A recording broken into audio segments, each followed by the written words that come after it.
this is crucial to how a few control the world.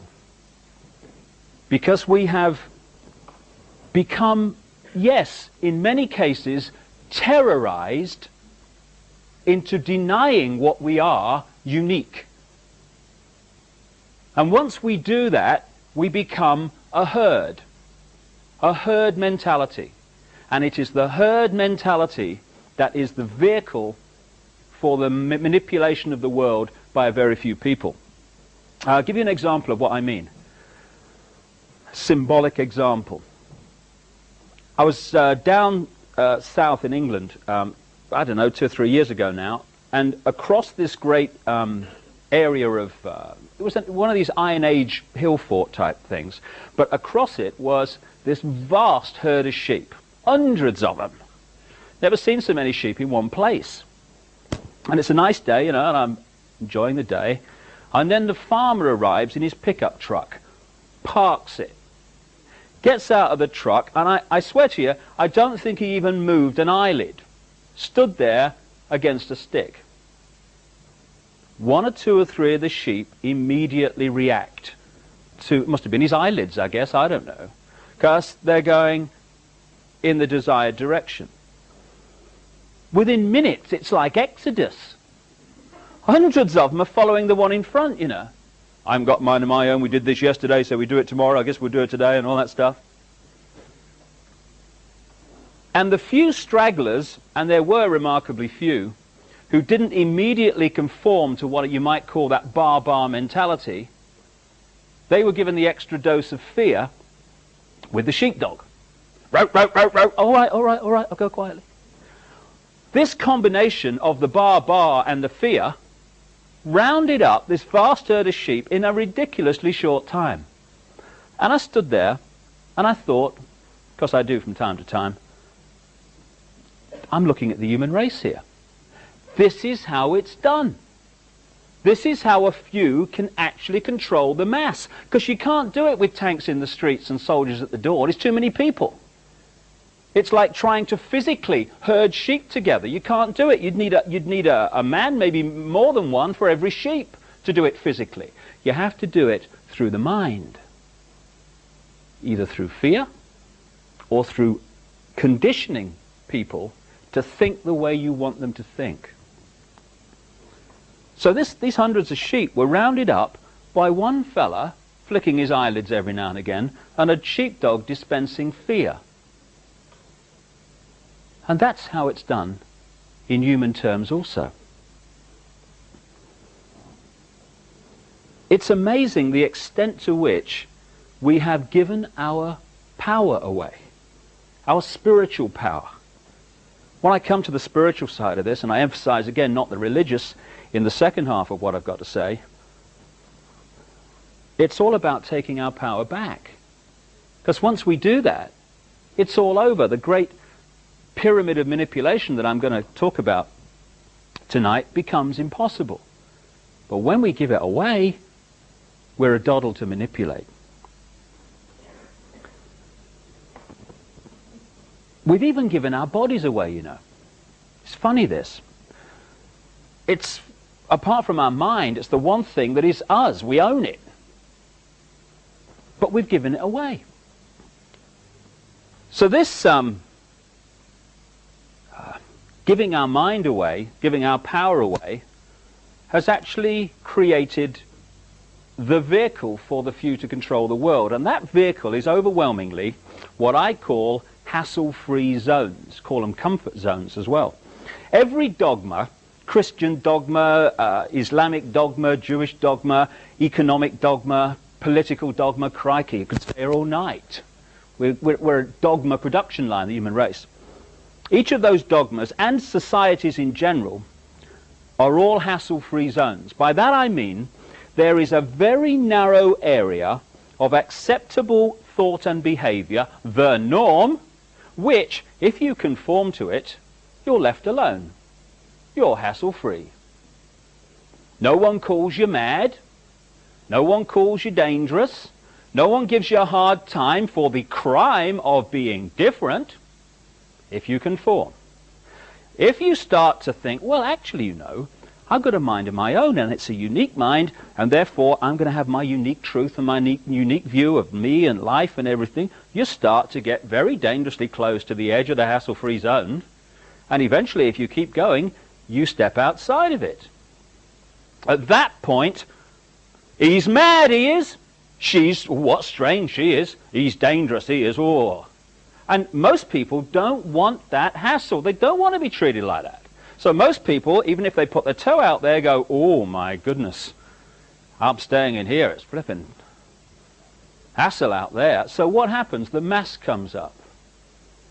You know, you go down any rush hour in any city in the world, London, New York, Sydney, anywhere, and you see all those hundreds and hundreds and thousands of people coming past in the street. They're not projecting to the world what they really are, what they really feel, what they really want to do with their lives. They've got a mask. And it's a mask that says, this is not really me, but this is what I think is acceptable to everyone else, so I can occupy the hassle-free zone.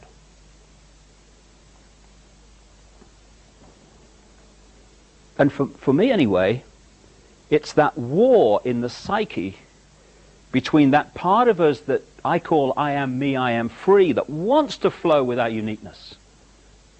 The war between that and the part of our psyche I call oh my God, which is at the heart of emotional, mental, and therefore physical dis-ease in the world. And what it's also created is a mass schizophrenia. Because not only are we slaves to impose thought and behavior as a human race, we're also the police force of all the other slaves. Hilarious, really.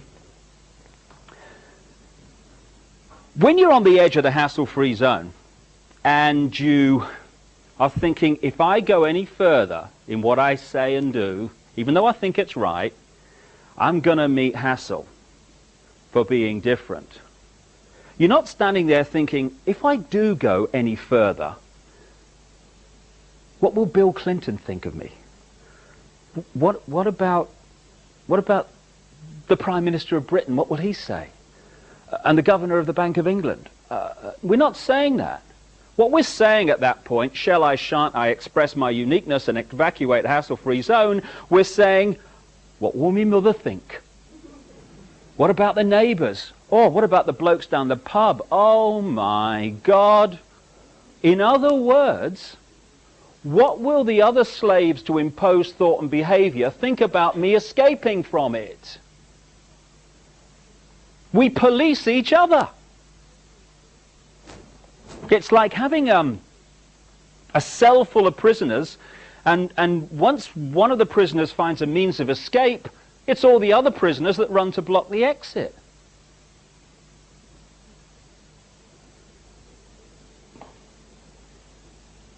We are both the slaves, the prisoners to this imposition, and the police force of it. Because everyone seems to be trying to tell everyone else what is right and wrong, what is moral and immoral, what's right for them, what they should do, what they must do, what they ought to do. And as a result of that, we're actually manipulating each other without realizing it. And within this hassle-free zone, tremendous manipulation and indoctrination goes on. This hassle-free zone you could describe as the public arena. And if you look at the media, what is the media? The media is the collective police force of the hassle-free zone for anyone who steps out of it in public. People think, you know, when you say the media is controlled and the media is part of this manipulation, that you must therefore be saying that there is a manipulator in every newsroom all over the world standing behind journalists saying, no, no, can't write that, you changed that, this is what I'm telling you, you write that, okay, that's fine. You don't need all that. Once the structure, the mindset is there, then the media just does it without manipulation, although there are key people like media owners and stuff that are certainly kind of involved in what I'm going to talk about tonight. But in general, what does the media do? It defends and uses as its point of reference from which it judges everyone and everything the norm in society. In other words, what the hassle-free zone says is reality. Example, a few centuries ago, if we'd have had today's media, they would have dismissed as mad or condemned as bad anyone who said the Earth was a sphere, was round, because the hassle-free zone's version of reality at that time was that it was flat. Once that reality flipped through weight of evidence, and the hassle-free zone norm became the Earth is actually a sphere, suddenly anyone who said the Earth was flat was now off their rocker.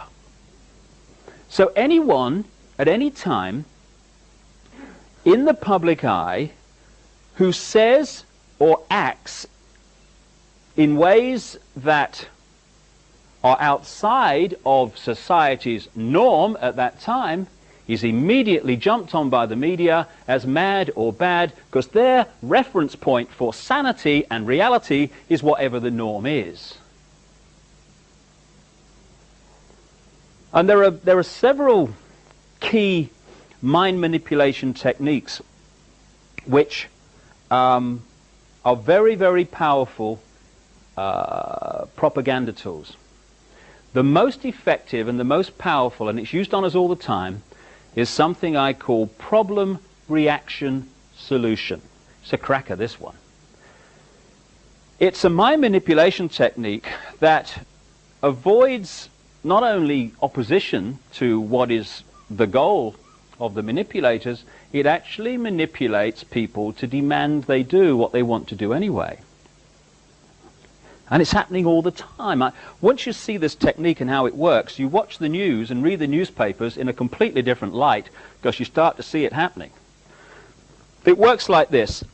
You start by secretly creating a problem in the world and making sure someone else is blamed for it in the public arena, in the public mind. It could be a run on a currency, it could be a government collapse. At its most extreme, it could be a war, because the two world wars in this century were funded, all sides were funded by the same people. Provable. The same people that funded the Allies in the Second World War and funded the Soviet Union also funded Hitler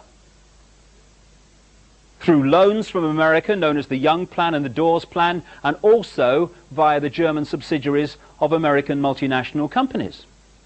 Why would they do that? Why would someone want to fund all sides in a war? What is good is a war? Well, first of all, on one level, it makes vast amounts of money if you're lending money to all sides and you're also selling them lots of arms and all that stuff. But the fundamental reason for a war is to change the nature of post-war society.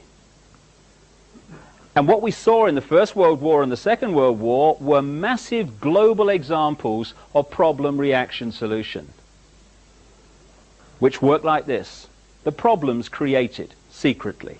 You then use the media, which isn't difficult, to wind up public opinion in relation to your manufactured problem to the point where public opinion utters the classic words, "Something must be done, this can't go on," which is always followed by, "Give my power away, what are they gonna do about it?" And at that point, those who created the problem and got someone else to be blamed for it wound up that public reaction, then openly in the public arena, in the parliaments of the world, in the newspapers and on the television, offer the solutions to the problems they have created. And in doing so, they get vast numbers of people to demand what they want to do anyway. For instance, if you want more cameras in the streets, crikey, they're going up all over the place in Britain. If you want more cameras in the streets, you want a more armed police force, you want more authoritarian laws, greater erosions of freedom, and you want the public to demand you do it, then get the public frightened of crime. Either let society break down so there is more crime, or emphasize crime to be worse than it really is in some areas. Get people frightened, and the first thing people do when they're in fear about something is they look for someone out there to protect them from what they're frightened of. So, get people frightened that they're going to be burgled, get people frightened they're going to be mugged in the street, and they'll demand you take the freedoms away. They'll demand cameras in the streets and more authoritarian laws. I turned on the BBC radio, Radio 5, last year, and they had an item on cameras in the streets, because they're going up everywhere, these things, you know. You want money for homeless people? Oh, the economy's not too good, you know, you have to wait for these things. You want cameras in the street? They'll write the cheque. And this guy was from a council in East Anglia, Norfolk, I reckon.